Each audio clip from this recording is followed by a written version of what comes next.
Green Door Gourmet in the Green Door Gourmet kitchen with the luscious Green Door Gourmet produce. And we're brought to you by Amber Falls Winery in Hampshire, Tennessee, with a tasting room at Opry Mills Mall. They bring you this show about lifestyle, living your best lifestyle at home. Yes, things delicious, beautiful, kind, and generous. See, I love all that. We're going to be right back with more of that. Discover one-of-a-kind wines in a special place naturally made for relaxation. Amber Falls Winery and Cellars. Descend into our underground cellar and taste award-winning wines. Cajun Best is one of our most intriguing creations. Real Cajun spices are used to give this sweet red blend its distinctive flavor. Get away to where good times and good wines come naturally. Amber Falls Winery and Cellars, where a great start leads to a great finish.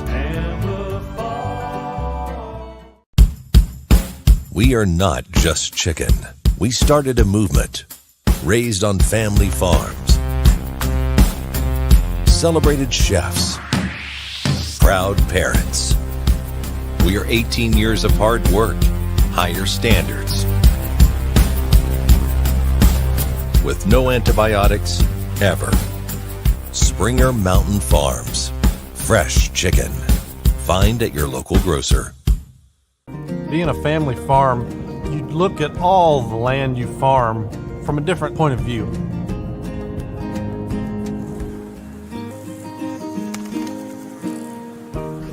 In farming, you're always thinking about the health of your soil.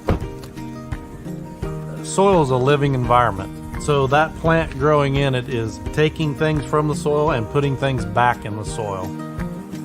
And how then you treat that crop that's out there with being conservative on your herbicides, only spraying when you need, and maintaining water erosion, wind erosion, and doing those things keeps that soil in balance and keeps it a healthy environment for all the organisms that live in it. I think that's part of being a family farm. You kind of have that point of view more so than just what can I get out of this year. So I want to treat that soil so that I know that it's going to be healthy for generations down the line.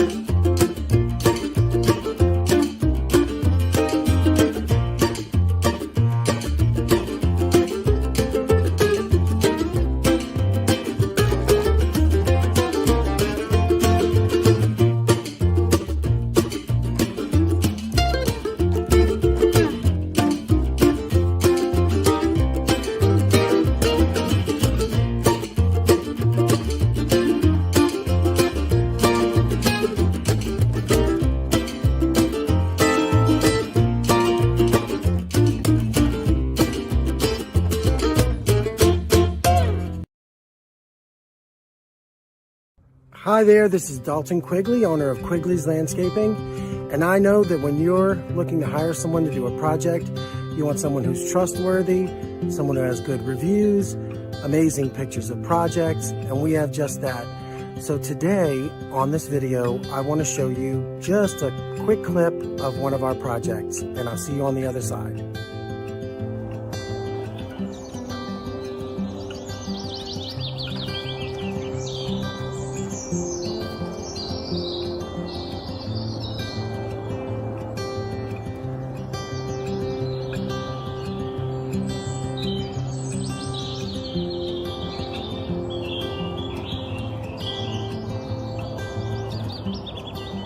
Wasn't that beautiful? And we can do that for you. Whether I'm about to have an appointment with you right now or I've just left the appointment. Just know we do amazing quality work. Our price is always reasonable for what we're providing. And I look forward to doing business with you. I hope you have an amazing day. Bye-bye.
Michelle back with Organize Nashville, and I help busy moms like you. The way I like to think about this is home security. So we've got to have preventative and defensive measures in place so that we can be successful in our battle against clutter. First thing I want to talk about is the preventative strategy. The preventative strategy are the motion lights that come on when someone walks into your yard, or your dog that barks and scares the robber away so he never comes into your house.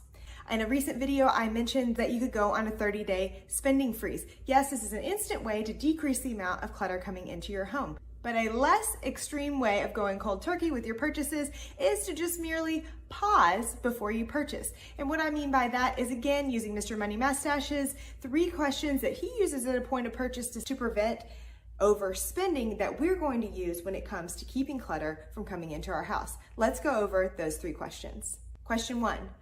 Will buying this really improve my overall lifetime happiness? Question 2. Is there another more efficient way to meet the same need? Question 3. Can the same benefit be had if I delay purchase? Now, he uses these like a decision factory, basically a filter that he asks these 3 things before he makes a purchase. And so that's the way that I want you to use this strategy to prevent clutter from coming into your home. The second part of this is the defensive strategy. This strategy is when beep, beep, beep, beep, beep, the intruder has entered the house, the alarm is going off and trying to scare him away. Well, this is when we've already got clutter that's come into our house. Now, the preventive strategy doesn't work 100% of the time because, well, we're not robots, and circumstances change, our needs change, our kids' sizes change. Technology is constantly evolving. So it's no wonder that even when we do our best job preventing, we still have clutter. So we have to have this defensive strategy in place to be successful. What I'm going to share with you now are some signs that clutter is building and we need to pause and declutter.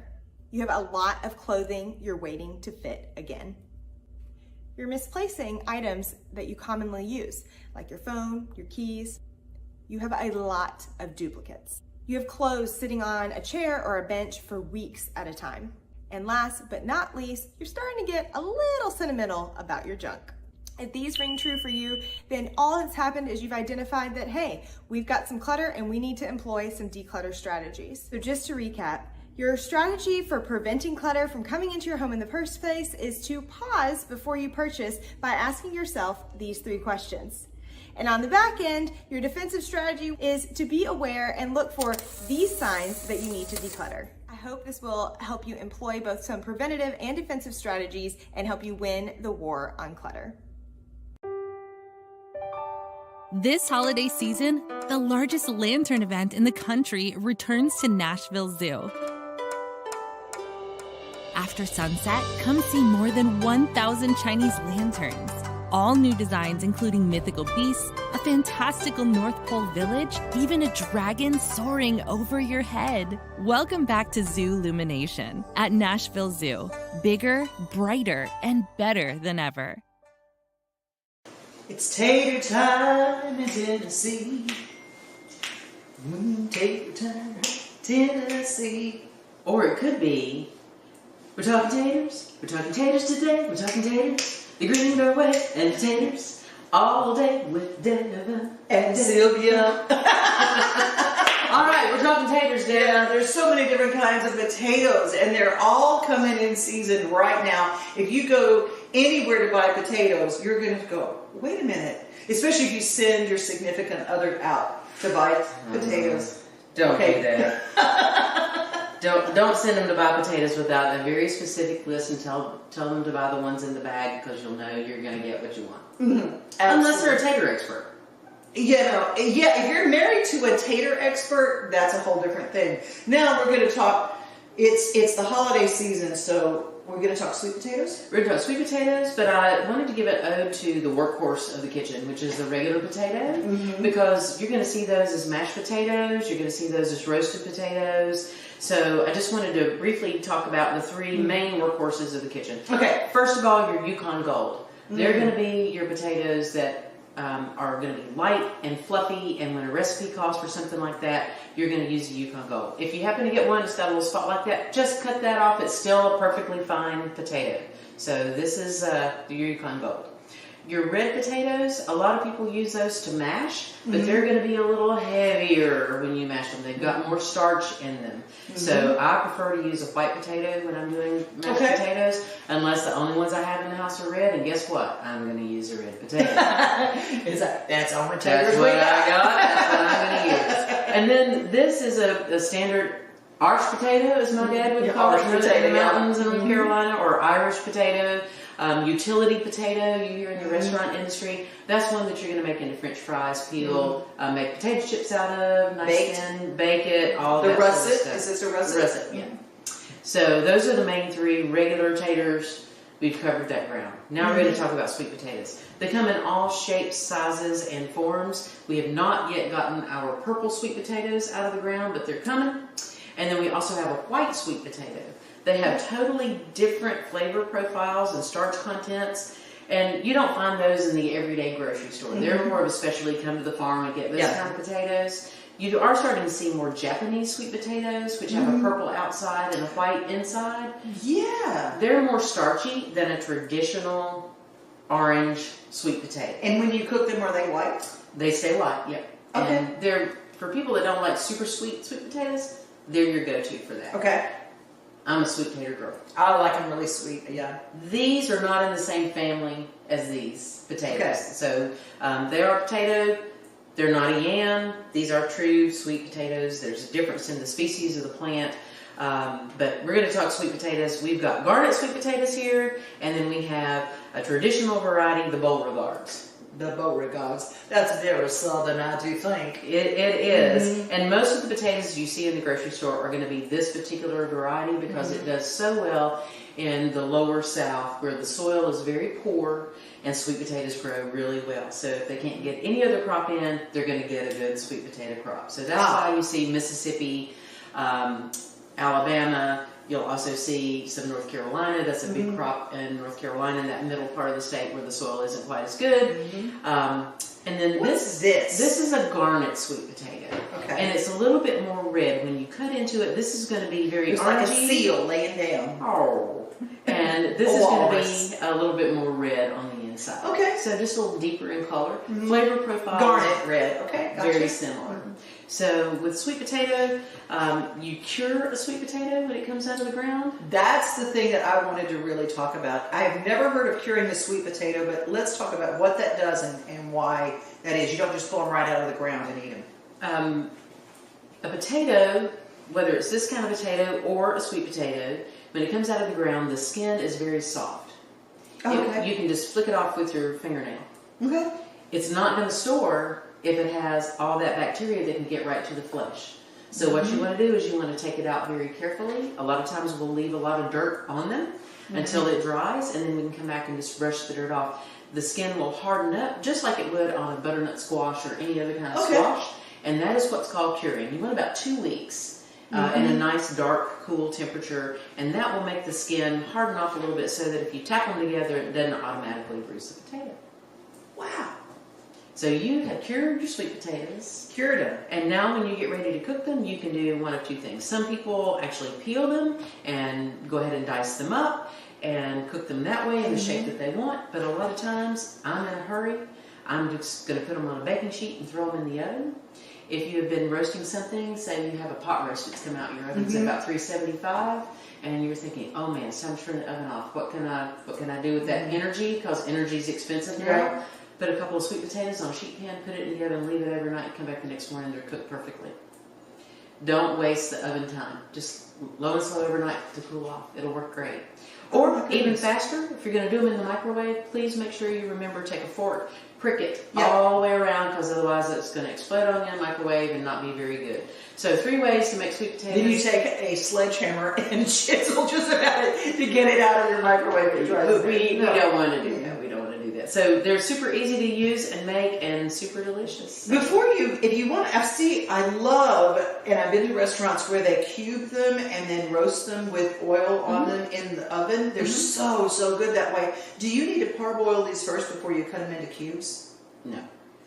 Just peel them, just take a vegetable peeler, peel them, and then just like you would any other potato, cut them in the shape that you want, the half moons or the cubes or whatever. Okay. And then put them in.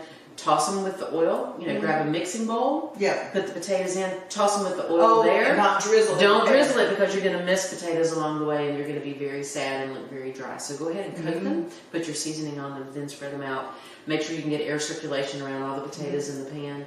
And do you bake rather than broil? I put them in about 400 degrees and bake them. 400 degrees, bake them. That's how you get those wonderful cubed roasted potatoes. And we don't have them here, but what about those little tiny potatoes now that are so popular in the little bags? Oh, the little fingerling style potatoes. They're wonderful, and you can get a great color variation. You can get from purple to red to white to yellow. Those are roasting potatoes. Okay. You're going to cut them in half or even roast them whole. Do the same thing. Put them in the bowl. Coat them with whatever avocado oil or regular peel oil. them first? No, you don't need You don't to. eat. That's what I thought. I thought you can even eat the peel. Usually, if you get them in a bag in the store, they've already washed them. If you're going to wash them, dry them. Okay. Don't put them in wet with the oil. Dry them off. Pat them with a paper towel. Then put the oil. Put them in with salt and pepper. Roast them about the same temperature. 10-15 minutes depending on the size. Things that people forget is you want things to be even size. So it cooks evenly. So if you've got some that are this big and some that are this big, then cut this one in half. Okay. Get them to the right size so they all cook at the same time. I love that. My favorite recipe, some people call it potato soup. Well, my Aunt Leslie used to make this, and I thought it was the best thing I'd ever had. Aunt Leslie would have a big bowl, and she called them new potatoes. New potatoes, and she called them potatoes. And there were a bunch of them that were still little bitty like that. And she would put them in and stew them down. She called it stewed potatoes. But it was basically potato soup, and she left some of the chunks in there, and oh my lordy, that was some homemade cornbread, so good and comforting this time of year. Absolutely. Didn't need any cheese or anything put in it. It was so good. And she was ahead of her time because she was doing what most restaurateurs do. When you get potatoes, they're sorted by size. A is the biggest one, like this guy right here. And then you have the next size down. Half that size would be a B. And then a quarter of that size is a C. And then you have creamers. And the creamers are those little bitty ones, like you were saying, that she left in the pot. That now I want that soup really bad, Devon. And why did you have to bring that potato soup? Because now I want it. I know. Let's go find Aunt Lizzie's recipe. I know. We got Aunt Lizzie. We're thinking of you. We'll be right back. We're going to talk about Amber Falls Winery. These in particular do very well here in Middle Tennessee. Well, I believe a lot of it has to do with our soil content. We've got very rocky, chert, clay, and not a whole lot of just dirt in the soil. I believe that they like all the heat and the moisture and things. These tend to be a little more resistant to a lot of the funguses that we get. They tend not to burn under extreme heat. They actually seem to thrive with all of that. Middle Tennessee here grows probably the best Chamberson that I've had. I'm not just bragging on us, but several vineyards here in Middle Tennessee grow very, very high quality Chamberson, probably the best in the United States from my experience. We've even had people from other Chamberson regions bragging on their wines and come and taste ours, and their basic reaction is just, oh, wow, right. They're not expecting it. Chambersons tend to be very, very light in color, very light in flavor. Middle Tennessee Chamberson tends to be much darker, much more full in flavor and color and all of those things.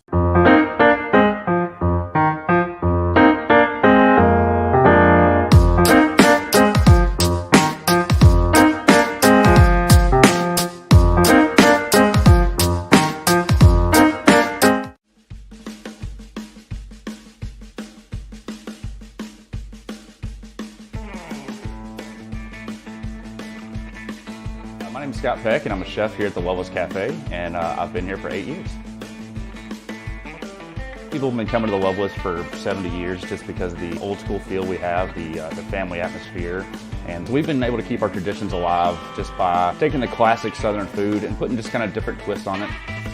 So we have to get here pretty early in the morning. At 3 a.m. actually we go up to the smokehouse, and that's where we get started. That pulled pork takes quite a while to smoke. The barbecue pork omelet, just a little bit different spin on your classic breakfast omelet.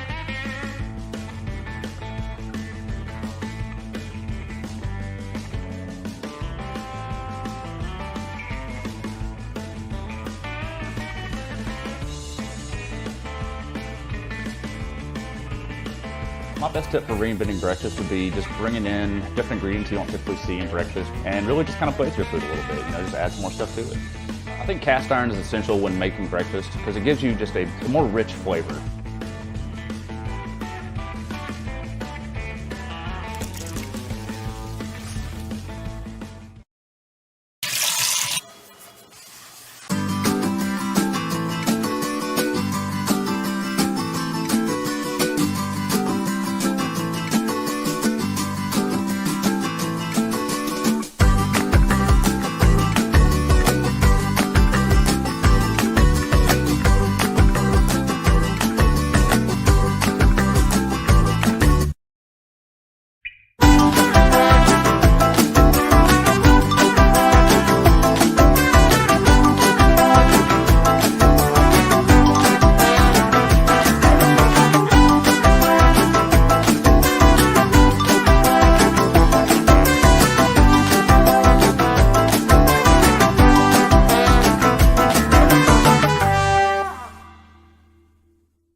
All right, thanks for joining us today. We're at Apple Valley Orchard, and we have Chuck McSpadden with us, the owner and operator, and today we're going to show you about pruning an apple tree. This is a dwarf tree, and as you can see with the rootstock that this tree's on, and we won't get into rootstocks, but basically what the rootstock does is control the growth of the tree. And one thing about dwarf trees is if the rootstock is so fragile that the root system is not as extensive enough to hold the tree, so therefore we have to use some support of some sort. And Chuck's got this one supported really, really well. One thing that you look for in pruning a tree is limbs down at the bottom that are large enough to handle the fruit load. And Chuck's done a very good job of getting limbs away from this, growing on this tree to where they can handle some fruit. What we're going to do is kind of go through and tell you what you need to cut off and what you can leave to produce fruit. One thing we want to do is find the water sprouts that's on this tree. What water sprouts are normally stems that grew last year and they grow straight up. They're not going to be very productive even if they produce fruit, and the chances of them falling over when they get fruit and breaking out of the limb is very great. So we want to go ahead and take those off. And this was one right here. We're just going to cut that off. We're going to cut as close to this limb as we can in hopes that it doesn't grow back, because there's buds around these and you don't want them to come back out. There's also a limb we call a hanger. Hangers come off the bottoms of the limbs, and the reason we take the hangers off like that one is this limb is growing down. It's going to be shaded by the limbs above it, and the fruit that it does produce will not be as desirable as fruit that gets full sun and can grow properly.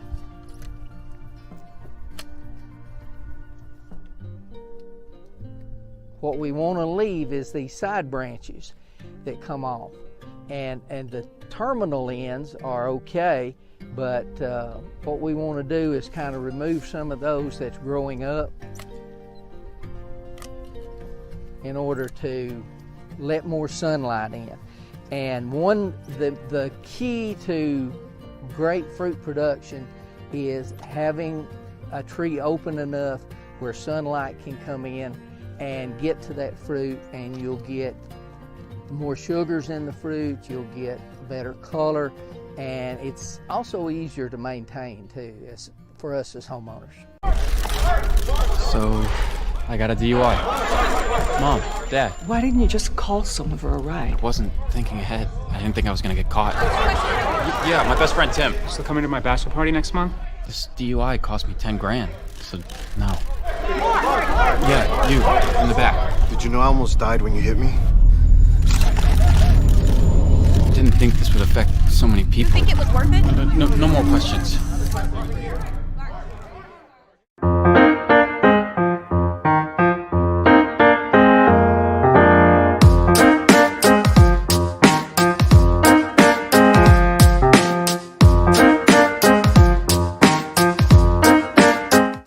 Jessica with Lowe's, and I'm going to show you how to keep your push mower in top shape so next time you use it, it'll start right up and cut clean. Now for some things to do at the end of the cutting season. First, disconnect the spark plug, turn the mower on its side, and check the blade. If it's dull, damaged, or bent, replace it. To remove the blade, block the blade from turning and loosen the bolt. Take off the blade, bolt, and washers. Then the new blade is ready to go on. With the blade blocked, replace the bolt and washers and tighten. Then reattach the spark plug wire. Next, replace the oil. Run the mower for a minute to make it easier to drain. Turn it off, disconnect the spark plug, and remove the oil cap. Tip the mower air filter up and drain the oil into a container. You can rock the mower to remove any trapped oil. Once empty, set the mower down and wipe up any spills. Slowly pour oil in the fill spout, checking the level frequently with the dipstick. When full, let the oil settle for a few minutes and check again. Do not overfill. Retighten the cap and reconnect the spark plug. Then dispose of the old oil properly. Clean the air filter by removing the cover and gently clean the cartridge with a soft brush. If it's really dirty, replace it. To prepare the fuel system on a gasoline-powered mower for storage, follow the instructions for your mower and engine. Manufacturers may instruct you to run the fuel system dry or to store the mower with a full tank mixed with the fuel stabilizer. It's a good idea to replace the spark plug once a season. If you're storing your mower for the winter, to keep the cylinder lubricated, squirt an ounce of oil into the spark plug hole before replacing the plug. Finally, take a look at the muffler to make sure it's not badly rusted or loose. Then use some spray lubricant on the moving parts, like the handle mounting pins. Okay, now your mower is ready to store in a dry, clean place. And that's it. With a little bit of care and maintenance, your mower can provide you with years of reliable service. When you have a mess of peas, that means you've got a little bit of lots of different varieties. So we tend to cook all of those together, and that's known as a mess of peas. So in order to make these, you're going to take a little bit of bacon grease that we've stored in the refrigerator, and that's going to melt over about a medium flame in your saucepan. Okay, as that's melting, we're going to go ahead and add water, about a cup, to the pan. We're going to do it just a little bit at a time. Then we're going to add our peas, all the peas that are shelled. Then we're going to sprinkle this with a little bit of salt and pepper. Not much salt because you've got the bacon grease in there. And then you're going to pour the rest of your water over the top. And then cook that at a medium flame for about 30 to 35 minutes. You can leave it covered or uncovered. If it's uncovered, increase your heat. If it's covered, decrease your heat to medium.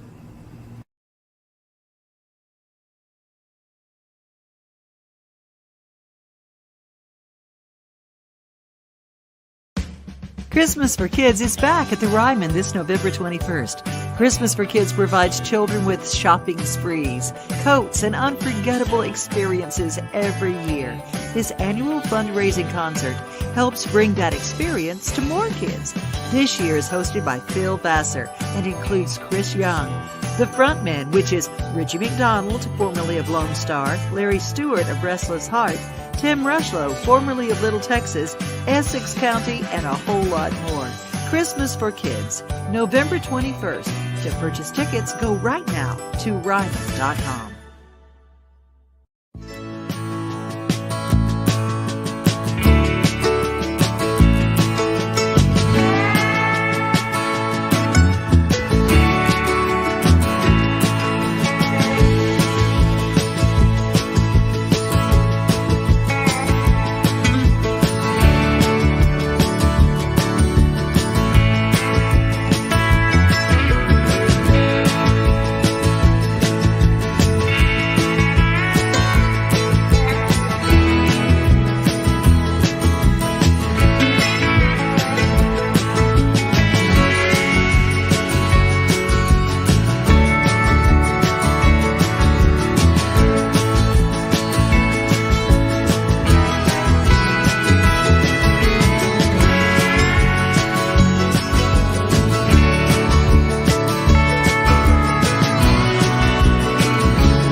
going to go into backyard living with Swim World's Jay Tucker, and we're going to tour the place. But tell me a little bit about, when did you start Swim World? My grandfather actually started it in 1968, and so we've been around for a long time, 52 years now, so we've been very fortunate to be around for that amount of time.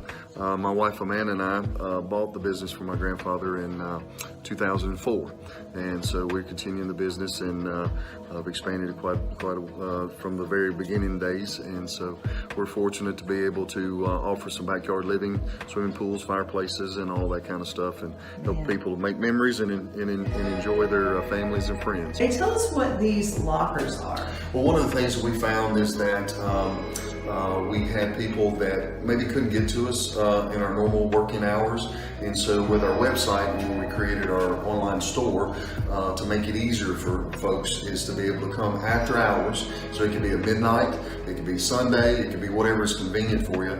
All you have to do is call us, or you can order online, and whatever the products, maintenance and chemicals, maintenance products, chemicals, and that sort of thing, is that we can put it in our locker system that we have here. So on our front door, we have a code that we would share with you, and then we would put it in the locker that we'd give you the code. And so you would call in, pay by credit card over the phone or on our website, and then tell us that you would want to pick it up in our locker system. So again, it's your convenience. Whenever it's good for you, you can come and pick up the product and have it here ready to go for us. We also offer delivery, so it's a $50 minimum order. Give us a couple of days just logistically to get it to you, but within a 15-mile radius, which is a majority of our customers that we have here, and we'll deliver to you at no additional charge. Well, let's take a look at some of the things that you offer. The fire pit has taken on new life in the last 10 years, and this is a gorgeous example. It's filled with fiberglass. So we do different colors, and this is an electronic ignition fire pit that we can hit a button and it can go poof and the fire come on. We can also do them where we do, the old-fashioned wood burning. And so there's some differences there. A lot of times you want to do the wood burning when you're doing like marshmallows and hot dogs. We don't want to do the gas taste on our hot dogs, right? So again, depending on how you want to use the fire pit could determine how it's done. But we do a lot of the natural stone, as you see, and these are custom made, which is really nice. Oh, beautiful. But it actually can be a great accent piece in the backyard, and together around it. Sing those campfire songs, right? And your people do the masonry work. That's right. We have wow. one of the best masonry crews around, and so we do custom kitchens like this that we can do the eggs or different commando grills, or just a standard gas grill. Refrigerators. There's doors and paper towel holders and all kind of stuff that you can make it as big or as little as you want. But all of it's custom. We do natural stone. This is some examples of our dry stack stone that we do, which is really popular. And then we can do. What is dry stack? What is that called? See how this is? It looks like it was just stacked on top of each other. With no mortar. There is mortar behind it, but it's like the old slave walls, that we see around here, right? And so, but we stack it on there, and there's mortar behind it, so you don't see that. Versus the mortar joints that you see over here, as an example, the mortar in between the stone. Here's a better shot of it there over here that you can see. So this is a mortar joint, and joint or the flat dry stack stone. Dry stack stone. Yeah. Okay. So it can be laid either way, but just depending on what folks want. This is an example of some stone patios that we do as well, and then the back side of the kitchens that have all of the appliances and the different things here. Oh yeah, let's take a look at this now. There are guys right now that go, I would never go in my house again if I had this as my outdoor kitchen, because the important thing to remember is women are not the ones who are doing all the cooking these days. That's right. Men absolutely have become the chefs. That's right. I'll show you our design process that we have. This is one that we designed. This is a concrete pool that we're looking at doing over in the Franklin area, Tennessee, Franklin. And but we're able to create that backyard before we do anything to make sure that we're all really on the same page. But it's sort of like some of the 3D gaming that my gosh, look at that. So we can spin it around, look at different elevations and stuff. We can actually get here, and we can even go into the pool and go swimming and see what the bottom of it looks like. So it's almost like you're out there by it, right? So what this does, this is a tanning laser. We have some of these loungers and some bubblers and stuff there. But let me show you too. We can show you what it can look like at night. which is fun. Wow. Oh my goodness. So with all the lighting and stuff, so it gives you an idea of what it can look like there. And so there's the fire, fire burning. So it's fun stuff. Before you ever have a hole in your backyard, you know what your pool is going to look like. That's exactly right. That is really great. Well, here down there, do you have a team that helps with landscaping, or you can connect them? We do. We have a couple of landscapers that we work in conjunction with, and we can team up for that. Also, outdoor lighting and music is nice to have around, speakers and all of that kind of stuff as well. So we can help sort of bring all of that together and make it turnkey. So have it all together under one umbrella. Some of the best memories that I have has been around our pool, especially with our kids now too, growing up, is that we go back and look at some of the photos and the kids, playing in the pool and all that kind of stuff. And that's what it's about, is that with this coronavirus and stuff that we've had, is it has sort of gotten our focus in on what's most important really, and that's our family and our health. And that's the nice thing about a swimming pool in a backyard area, it sort of brings all of that together and be able to have some good experiences and improve our lives, right? Absolutely. Well, tell me how people can find you. Awesome. You can go to our website, and it's swimworldpool, no S on the pool.com. You can call us here at the store at 615-452-POOL, which is 7665. So 615-452-7665. It's time for Green Door Gourmet's Holiday Market. It's the last day. Today till 4, you can enjoy all sorts of vendors, over 25 of them with great gifts, great produce, and a whole lot more. That's today till 4 at Green Door Gourmet.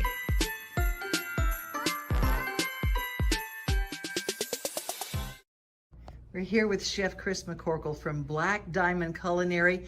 What is Black Diamond Culinary? So Black Diamond Culinary got created about 6 years ago from an inspiration of Chef Bob Wagner in Charleston, South Carolina. He worked with my former husband, Jean-Claude, at the Wild Boar Restaurant, if anybody knows the Wild Boar Restaurant in Nashville. It was a totally fabulous restaurant. And Bob moved to Charleston, and he did a few other things, but got tired of being on the road, and he created In the Kitchen with Bob. So my daughter got me hooked on Instagram, and of course, what do? You start looking up people. I ran across Bob, said, what is he doing? Made a trip to Charleston, came back, told my husband, this is what I want to do, teach cooking classes here in Franklin, Tennessee. So you have people come in and learn as a corporate event? So we do corporate events, we do private cooking lessons, we do bachelorette parties, we do couples nights, we do just guys nights, girls nights, and we teach several different kind of cooking classes, whatever your desire is to learn. Do you ever do private dinners? We do private dinners, and a lot of times when I do a private dinner, I'm doing most of the cooking. Everybody's just drinking and having fun.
Joining us for Devon's table and Sylvia's table, because Green Door Gourmet is where you can find the produce we talk about, the meats we talk about, the herbs and all the goodness and the prepared foods, and the wine, Amber Falls Winery. It's located in Hampshire, Tennessee, if you want to go, close to the actual source and see the grapes on the vine, or you can go to the tasting room at Opry Mills Mall or join their wine club and have it shipped to you wherever you are.